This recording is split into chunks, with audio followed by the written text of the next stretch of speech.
And by the way, we're going to have growth in the auto industry like nobody's ever seen. Plants are opening up all over the place. Deals are being made. Never seen. That's a combination of the election win and tariffs. Cars are about to get more expensive in the U.S.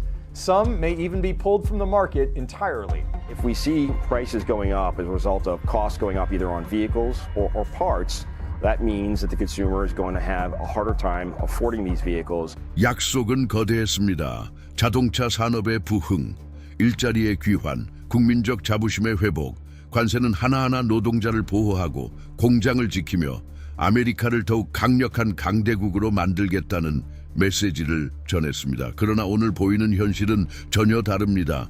과거 엔진 소리가 울리던 곳에는 이제 불 꺼진 창고만 남아 있습니다. 안정감을 누리던 가정들에는 불안과 두려움이 자리 잡았습니다. 통계는 거짓을 말하지 않습니다. 단 2년 만에 미국의 글로벌 자동차 시장 점유율은 18%에서 12% 이하로 떨어졌습니다. 연간 판매량은 과거 1,600만 대에서 1,450만 대 수준으로 추락했습니다. 비용은 폭발적으로 늘어나 산업을 유지하기 위해 추가로 41억 달러가 필요해졌습니다. 그 즉시 소비자의 지갑에 부담이 전가되었습니다. 새 차 한 대 가격은 과거보다 최소 3,000달러에서 최대 1만 달러까지 더 비싸졌습니다. 그러나 모든 숫자 뒤에는 이야기가 숨어 있습니다. 첫 차를 사지 못한 가족이 있습니다. 20년간 근무하던 공장에서 해고당한 노동자가 있습니다. 생계를 잃어버린 도시 전체가 존재합니다. 약속은 악몽으로 바뀌었습니다. 국내 5대 주요 자동차 회사가 시장에서 물러났습니다. 외국 경쟁을 막기 위한 방패가 오히려 자국 기업을 내려치는 망치가 되었습니다. 디트로이트를 지탱해야 할 정책이 오히려 100년 역사의 기둥을 허물고 있습니다. 거리에서 변화는 뚜렷하게 보입니다. 팔리지 않은 자동차로 가득 찬 전시장, 현실과 동떨어진 가격표 앞에서 혼란스러워하는 소비자들, 몇 세대 만에 처음으로 자동차 없이 살아갈까 고민하는 가정들, 일자리를 지키겠다던 관세는 결과적으로 자국 자동차 회사들의 18억 달러의 손실을 안겼습니다. 방어 정책이 어떻게 파괴 도구로 변했는가? 경영진은 지속 불가능한 압박이라 말합니다. 노동조합은 배신을 외칩니다. 경제학자들은 가차 없습니다. 수십 년 만에 가장 큰 전략적 실패라고 단언합니다. 글로벌 산업 전체가 잃은 가치는 12억 달러지만 미국 자동차 회사들만 따져도 추가 비용이 18억 달러에 달했습니다. 계산은 맞지 않습니다. 미래는 신뢰를 주지 못합니다. 국경 반대편 캐나다의 풍경은 다릅니다. 안정성, 인센티브, 예측 가능성이 존재합니다. 미국의 숨막히는 환경에 짓눌린 기업들에게는 피난처가 되고 있습니다. 그렇다면 디트로이트에서 태어나 성장한 산업이 밀려나고 있는 지금, 그 보호의 약속을 끝까지 믿어온 노동자들에게 남은 미래는 무엇일까요? 포드가 캐나다로 떠난 것이 이미 역사적 단절처럼 보였지만 그 뒤에 이어진 일들은 도미노 효과로 변했습니다. 제너럴 모터스와 쉐브롤레, 수십 년 동안 미국 산업의 견고함을 상징하던 이름들이 비용의 가차없는 압박 앞에서 무너지기 시작했습니다. 미시간, 텍사스, 미주리의 풍경은 같습니다. 중단된 조립 라인, 멈춘 기계들, 어깨에 시대의 종말을 짊어진 듯 공장을 떠나는 노동자들, 불가능해 보이던 일이 눈앞에 펼쳐집니다. 한때는 부서지지 않을 것 같던 거인들이 자신들을 구하겠다고 약속한 정책 앞에 무릎을 꿇고 있습니다. 숫자는 비극의 크기를 보여줍니다. 제너럴 모터스는 단지 두 번째 분기에서 11억 달러의 손실을 기록했고 연간 손실은 50억 달러에 이를 것으로 전망됩니다. 상징적 모델이었던 실버라도 픽업 트럭과 블레이저 스포츠 유틸리티 차량은 이제 오히려 짐덩이가 되었습니다. 각 차량이 생산 라인을 빠져나오려면 예전보다 3,000달러가 더 들어갑니다. 이런 상황에서 내부 생산을 어떻게 유지할 수 있을까요? 해답은 멕시코와 대한민국으로의 이전이었습니다. 북미 전역에서 5만 명의 일자리가 위험에 처한 것으로 추산됩니다. 캐나다 온타리오에서는 이미 1,200명의 노동자가 해고당했습니다. 한때 희망으로 가득 차던 공장은 이제 해고 통지를 나눠주고 있습니다. 이제 더 이상 해고가 있을까라는 질문은 존재하지 않습니다. 언제, 어디서 다음 파도가 덮칠까라는 물음만이 남아 있습니다. 하나의 공장에 생존을 의존하는 공동체에게 미래는 어디에 있을까요? 풍경은 바뀌었습니다. 근무가 끝난 뒤 노동자들이 모이던 술집은 비어있고 가족들이 다른 도시로 떠나면서 학교는 학생을 잃고 있습니다. 지역 교회들은 식량 모금을 조직해 얼마 전까지만 해도 안정적으로 살던 가정들을 돕고 있습니다. 붕괴는 보고서 속 숫자가 아니라 자신들의 삶이 무너지리라 상상조차 못했던 남성과 여성들의 얼굴에 새겨져 있습니다. 그리고 여기서 끝나지 않습니다. 단 1년 만에 닛산은 미국 내 생산 능력을 20% 줄였고 45억 달러의 순손실을 기록했으며 분기별 이익은 94% 폭락했습니다. 효율성과 적응력의 모범이라 불리던 기업이 어떻게 해서 관세 정책의 최대 희생자 중 하나가 되었을까요? 해고는 대규모로 진행되었습니다. 2만 명의 직원이 즉각 일자리를 잃었고 5천 명은 복귀 보장이 없는 계약 중단 상태에 있습니다. 7개의 공장이 영구적으로 문을 닫으며 지역 경제 전체가 대안을 잃었습니다. 붕괴는 단지 기업에 국한되지 않았습니다. 작은 부품 공급업체, 운송업체, 지역 상점들까지 그 파도에 휩쓸렸습니다.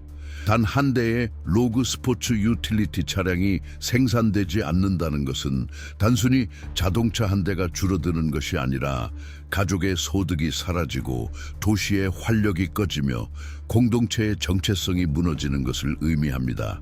닛산 몰락의 배후에는 모두가 외면해온 아킬레스건이 있었습니다. 공급망. 미국 국경 안에서 생산되는 부품은 절반뿐이었고 나머지는 일본, 대한민국, 멕시코에서 들어왔습니다. 관세의 무게 아래 국경을 넘는 각 부품은 세금 폭탄으로 변했습니다. 과거 효율적이던 체계는 덫으로 바뀌어 이윤을 갉아먹고 생산 유지를 불가능하게 만들었습니다.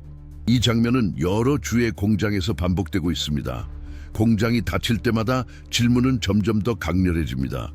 수십 년 동안 최적화를 경험한 다국적 기업조차 버티지 못한다면 누가 여전히 이 폭풍을 견딜 수 있다고 믿을 수 있을까요?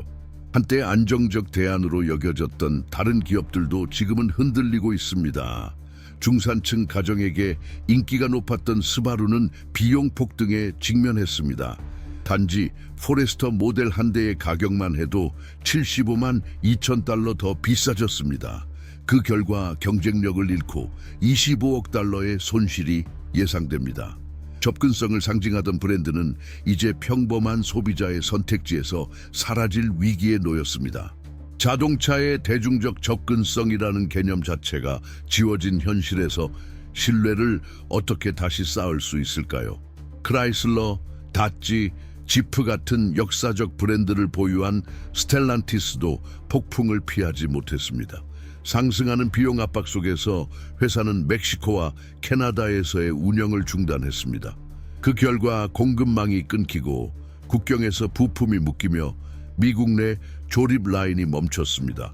미시간과 인디애나에서 900명의 노동자가 해고되었고 캐나다 윈저에서도 또 다른 900명이 해고되었습니다. 이 부문은 모든 방향에서 피를 흘리고 있습니다. 한때 국가 간 협력의 상징이던 체계가 이제 불안정의 상징으로 바뀌었습니다. 북미 자동차 생산의 지형은 우리 눈앞에서 바뀌고 있습니다. 세계에 힘을 부여하던 조립 라인들이 이제는 생존을 위해 국경을 넘어 이동하고 있습니다. 이것은 단순한 산업 변화가 아닙니다. 역사적 재편입니다. 한때 아메리칸 드림의 본질이던 이동의 자유는 이제 폐쇄된 공장 잔해 속에서 산산이 부서지고 있습니다. 올해 자동차 위기의 숫자들은 더 이상 추상적인 개념이 아니라 수백만 가정의 일상을 형성하는 현실이 되었습니다. 이동과 독립의 상징이던 자동차는 이제 재정적 부담으로 변했습니다. 많은 이들에게 새 차 구매는 더 이상 선택지가 아니라 멀어진 꿈이 되었습니다. 자동차 대리점에서는 같은 풍경이 반복됩니다. 가격은 상향 조정되고 대중적인 모델은 진열장에서 사라지며 고객들은 찾아왔다가 살펴보고 발길을 돌립니다. 평균적으로 차량 한 대 가격은 과거보다 $5,000에서 $8,600 더 비싸졌습니다.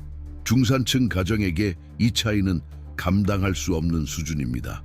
이는 사치가 아니라 수십 년 동안 미국인의 삶의 필수 요소로 여겨져 온 재화에 대한 접근의 문제입니다.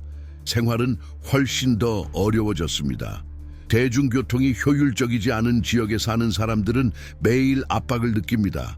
출근 아이들을 학교에 데려다주는 일, 장을 보러 가는 일이 모두 계산의 대상이 되었습니다.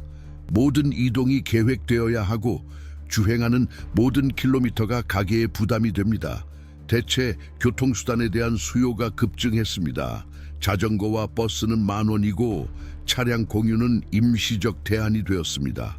그러나 그 어떤 것도 수요를 충족시키지 못합니다. 이동이라는 개념을 정체성으로 삼아온 나라가 이제는 정지라는 위협에 직면한 것입니다. 대리점 주차장의 풍경은 충격적입니다. 이제 팔리지 않은 차량들이 줄지어 세워져 있고 재고는 쌓여가며 판매원들은 달성 불가능한 목표에 내몰려 있습니다. 위기는 이 판매에 생계를 의존하는 사람들에게도 타격을 주고 있습니다. 판매원들은 계약 건수가 최대 60%까지 줄었다고 말합니다. 소비자가 더 비싼 값을 치르는 만큼 이 체계를 지탱하는 일자리망은 매일 무너지고 있습니다. 북미 전역에서 5만 개의 일자리가 위험에 처한 것으로 추산됩니다. 대형 자동차 회사에서 일자리 하나가 사라질 때마다 정비소, 운송업체, 작은 부품 공급업체에서도 같은 수의 일자리가 사라집니다. 평범한 삶, 수많은 가정이 수천 킬로미터 떨어진 곳에서 내려진 정치적 결정에 휩쓸려 가고 있습니다. 미시간에서는 공장을 중심으로 돌아가던 지역 공동체의 경제가 급격히 위축되었습니다. 점심시간에 노동자들에게 식사를 제공하던 식당은 문을 닫고 작은 시장들은 매출이 최대 40% 줄었다고 호소합니다. 교회들은 어제까지만 해도 안정적으로 살던 가정을 돕기 위해 식량 기부를 조직하고 있습니다. 30년을 동일한 조립 라인에 헌신한 노동자가 어떻게 하루아침에 모든 것을 잃었다는 현실을 받아들일 수 있겠습니까? 자동차 가격 상승은 전체 공급망을 압박합니다. 보험료가 올랐고 할부금은 더 비싸졌습니다. 은행들은 대출을 덜 승인하고 있습니다. 빚을 진 가정들은 자동차 구매뿐만 아니라 다른 계획들도 미루고 있습니다. 집수리, 여행, 일상적인 소비조차 뒤로 밀리고 있습니다. 파급 효과는 분명합니다. 공장에 국한된 문제처럼 보이던 것이 이제는 식탁 위에까지 영향을 미치고 있습니다. 청년층도 고통받고 있습니다. 새로 사회에 나온 이들은 첫 차의 꿈을 꾸기보다 가격이 치솟은 중고차 시장에 갇혀 있습니다. 15년 이상 된 차량들이 사상 최고에 팔리고 있습니다. 이는 곧 안전 저하, 오염 증가, 불확실성의 확대를 의미합니다. 성인이 된 젊은 세대가 바로 이동성을 잃는다면 어떤 미래가 펼쳐질 수 있겠습니까? 분노는 커지고 있습니다. 노동조합은 배신을 외칩니다. 노동자들은 정치 지도자들이 보호를 약속하고 폐허만 남겼다고 고발합니다. 지역 집회는 하소연의 장이 되었고 소셜미디어에는 소득을 잃은 가정과 구매를 포기한 소비자들의 이야기가 넘쳐납니다. 버림받았다는 감정이 사회 전반에 퍼지고 있습니다. 지금 이 순간의 심각성은 부정할 수 없습니다. 경제학자들은 이 상황을 자신의 목표에 역행한 정책의 가장 선명한 초상화라고 지적합니다. 정치 분석가들은 관세를 세계 권력 게임의 전환점이라고 설명합니다. 그리고 매일 그 결과의 무게를 직접 견뎌내는 노동자들은 한마디의 쓰라린 말로 상황을 요약합니다. 우리는 버려졌다. 그러나 이것이 마지막 장면은 아닙니다. 자동차 산업은 훨씬 더 깊은 무언가의 반영일 뿐입니다. 끊임없이 변하는 세계적 무대에서 국가 전체가 자신들의 위치를 재정립하려는 전투의 단면인 것입니다. 다가오는 결정들은 공장 내부에서만 이루어지지 않을 것입니다. 입법기관, 경제협의회, 대도시의 거리에서도 이루어질 것입니다. 의무는 더 이상 새로운 충격이 올 것인가가 아닙니다. 언제 올 것인가, 그리고 그 파도가 얼마나 강하게 수백만 명의 삶을 흔들 것인가입니다. 이 여정이 우리에게 주는 교훈은 단순하면서도 강렬합니다. 아무리 강력해 보이는 나라라 할지라도 스스로 내린 선택의 결과에서 벗어날 수는 없습니다. 결국 그 무게를 짊어지는 것은 항상 평범한 시민들입니다.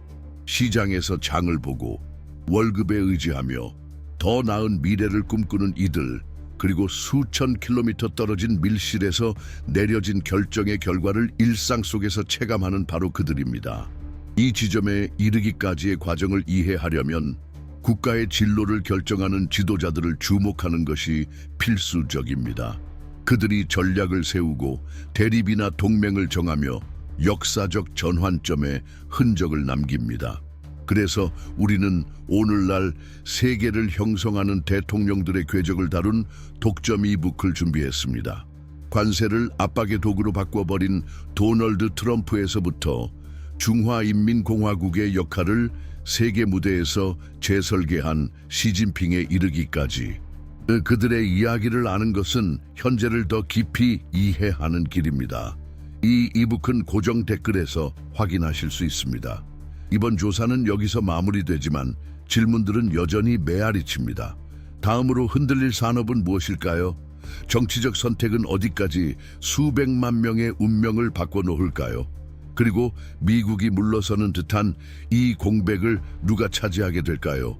끝까지 함께해 주신 여러분, 채널 구독과 좋아요로 응원해 주시고 댓글로 의견을 남겨주세요. 여러분의 목소리는 우리가 앞으로도 깊이 있는 분석과 독점 보도를 이어갈 수 있도록 하는 핵심입니다. 함께해 주셔서 진심으로 감사합니다. 우리는 앞으로도 함께 주시하며 이 이야기의 다음 장들을 끝까지 따라갈 준비가 되어 있습니다. 곧 다시 뵙겠습니다.